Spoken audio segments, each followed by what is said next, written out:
It's Cristo here on Talk. Love to know what you think of this story. Royal Mail managers have been accused of faking deliveries in order to protect their bonuses. Workers say that they were told to record some parcel deliveries as having been inaccessible, even if they never attempted to deliver the item. That means customer operations managers would still receive their mid-year bonuses, which was in part based on hitting targets for deliveries that weren't actually happening.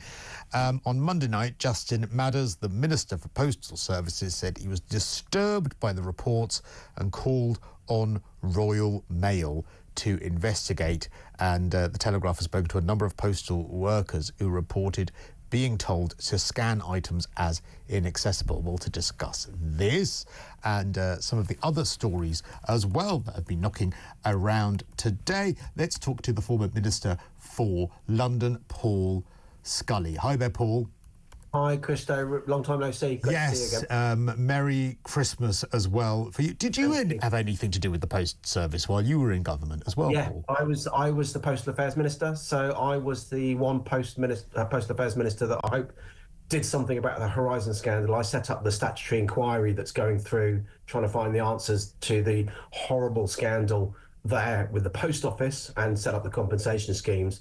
But obviously with the Royal Mail being a separate company now these days, that came under my auspices for a little while as well. They're struggling as an organisation. And when you see stories like this, Justin Madders is right. I heard Kevin Hollinrake, his opposite number in the Conservative Party, saying much the same thing. The Royal Mail management really need to look at this because they can't afford to have a problem like this happening.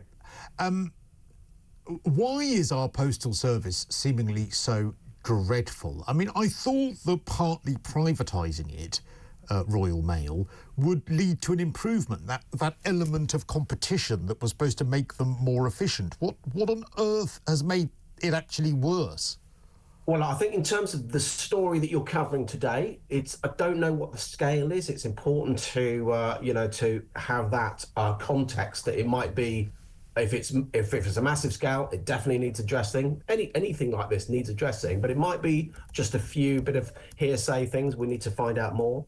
But in terms of the Royal Mail overall, they privatised it. It needs investment. The problem is the Royal Mail. We ask it to deliver on its what they call the universal service obligation. The fact that it has to deliver certain percentage of first class, it has to deliver certain percentage of second class on time to the entire country for one price. Whereas all the competition just focus on parcels, which is the more profitable thing. And so what is the solution to that? Because I know in the last couple of weeks we saw the story, didn't we, that it has been authorised for a non-UK company to buy the majority stake in Royal Mail. And rather worryingly as well, they said that they would only be obliged to keep the name Royal Mail for 5 years, as well as, I think, a couple of other obligations, which I think people would have been quite alarmed by. But do you think that might improve things? I would hope so. I met Daniel Kutinsky when I was Postal Affairs Minister, because he was a shareholder anyway of the Royal Mail, and he owns 10% of Sainsbury's and other British companies.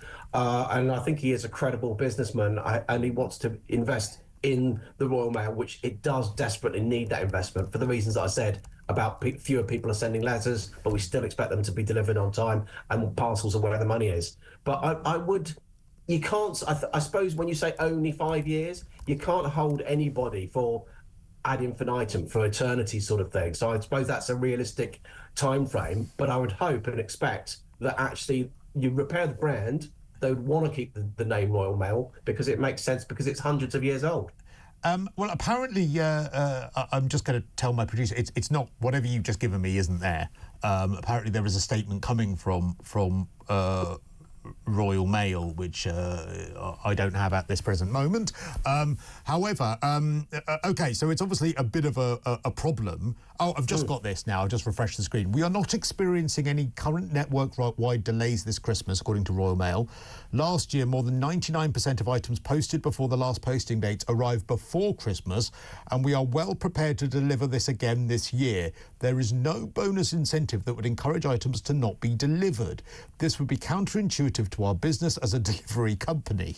A property is only identified as inaccessible if we can't access the building, it is unsafe to deliver, or adverse weather prevents it, as has been the case with recent bad weather in some of the areas listed in this report. So that's what the Royal Mail are saying about this. But I mean, it is just an ongoing problem, because the number of times as well that you get that delivery card saying we attempted delivery, it's now at the sorting office, and you say, well, I was there, and everyone I know has gone through that at some point. Absolutely. I think other delivery companies do exactly the same, but you're right. You're absolutely right. I've had it myself when I know I've been in, I've actually looking out the window, not seen anybody at all, but somehow they managed to say it's there's a delivery there, which you know beggars belief. And people do depend on the Royal Mail and other delivery services, not just for Christmas time, but for NHS letters, magazine subscriptions, and obviously mainline traditional media is already struggling. So magazines rely on a good postal service to get this sorted out. Yeah, I just remembered now. I posted all of my first-class Christmas cards on the last postage day that you were allowed to do it. And right. I think actually it was the last collection on the last day, which was last Friday. So I hope they've been delivered, because they cost me a lot of money to send out all of those cards. I must add you to the list next year, Paul. I will. Okay, so let's talk as well, though, about... I mean, you were in the last government, right? And, I mean, you chose to stand down, but now the Reform membership is set to be higher than the Conservatives. They're saying within a month. I think it might be within a week at this rate. I mean, do you feel that you and your colleagues are a little bit to blame for this? Because whatever Kemi Badenoch says, whatever she says she's strategising, whatever policy she says she was going to come up with, which are thought through, the number of people that I've had messages from today saying, we don't care what the Conservatives say now, because they had 14 years and they screwed it all up. How do you feel hearing that? Do you feel a bit responsible?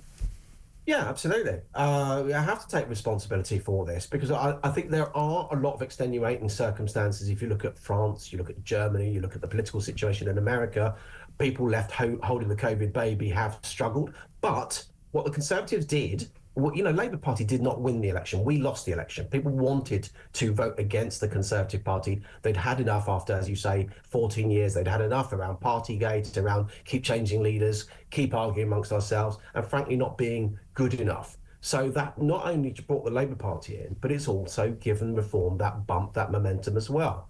What you've got to, as Conservatives, reinvent ourselves by, first of all, showing a bit of humility. Secondly, doing some proper thinking about why we are in it, why we're trying to win elections, not for the sake of winning elections, but for actually going back to first principles. Whereas Reform don't really have the answers. They are a repository for that frustration and filling the vacuum that we are allowing to develop. Well, in fairness, there are a lot of people, though, that would say that Reform had the answers that you should have been giving in the run-up to the last election. Taking people out of tax and up till £20,000, getting rid of the ridiculous IR35, which was making people who are freelance taxed into oblivion. The Conservatives having the highest tax obligation in history when you left office, only now surpassed by Labour. I mean, you handed Labour taxes that they could have only ever dreamed of implementing themselves, encouraging landlords so that therefore the private rental market isn't an absolutely outrageously expensive for tenants. Those are just, and that's aside from their immigration policy, which was of course the increase in national insurance in order to make sure that foreign workers, people who employed them, paid more, other than in the NHS and for small companies. That is all Conservative ground that the Conservatives were not doing. So I'm just, the only reason I'm saying all that, I'm not trying to do a Reform Party political broadcast here, but you say that they don't have solid answers. Well, I would argue, and a lot of people listening here would argue, well, they had the solid answers that were your safe ground.